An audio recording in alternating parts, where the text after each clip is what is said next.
Officials with the NTSB are on the ground in Stanton, Virginia, investigating what led to a private plane crash. A plane that just before the crash was intercepted by U.S. fighter jets for violating restricted airspace over Washington, D.C. The plane was a Cessna 560 Citation, similar to what you're looking at here.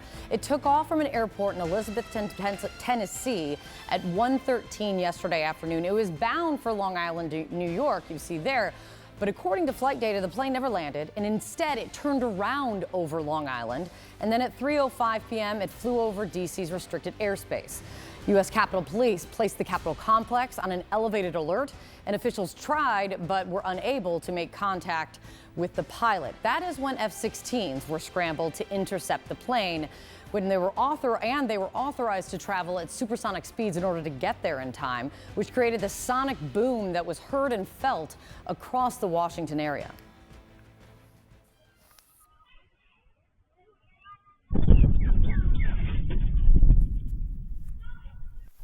According to officials, those F-16s reached the Cessna around 3:20 p.m. and the jets, they even set off flares in an effort to get the pilot's attention. They never made contact, and the Cessna eventually crashed near the George Washington National Forest in Virginia. CNN's Brian Todd is near the site of the crash. He's joining us now.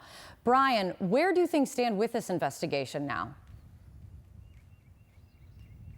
Well, Kate, we've got some new information for you this morning. I just spoke to a group of first responders who were the first people on the scene of that plane crash. And to give you a sense of what they were up against, I'm going to take you to my right, your left. We're going to pan into that ravine up there. You can see how steep the terrain is over here, and you can see the patchy fog that has settled in over that little valley area, that ravine area there. That is what they were up against. That fog was here last night when the first responders got here. What they told us was that they had to leave their vehicles not too far from where I'm standing here, just up the road a bit, and they left their vehicles at just before 6:00 p.m. Eastern Time. It then took them 2 hours, fully 2 hours, to walk into those mountains in very steep terrain, and they described it as sometimes being at an angle like this, more severe than a 45-degree angle. Getting to that site, it took them more than 2 hours. They arrived on the scene of the plane crash. They said it just after 8:00 p.m. Eastern Time, and what they found was a very grisly scene. One of the first responders said there were maybe 4 or 5 recognizable pieces of wreckage there, but then he said beyond that, nothing bigger than your arm. They did find human remains, but again, nothing really recognizable there.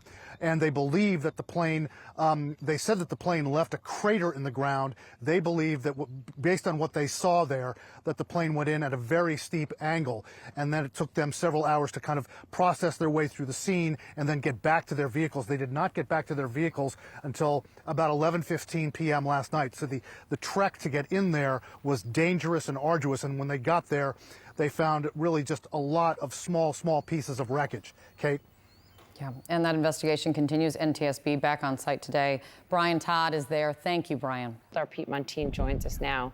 How can something like this happen?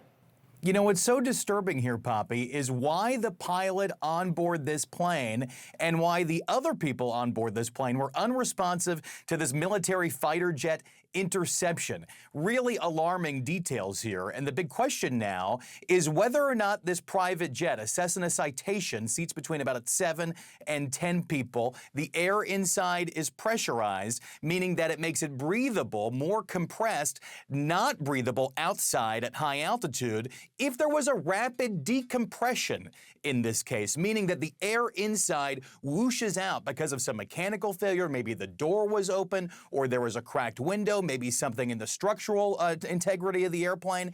If you're up high at 34,000 feet, the pilots have very little time to respond. 10,000 feet, they've got a lot of time to respond. 25,000 feet, 3 to 5 minutes and put on an oxygen mask. 35,000 feet, 30 to 60 seconds. That is when hypoxia starts to set in. It's really the insidious killer. It's very hard for pilots to recognize. I can tell you, as a pilot and flight instructor, the first symptoms, your fingernails go blue. Then you start to get a bit of visual impairment. Also maybe acting a little drunk, maybe a little giddy.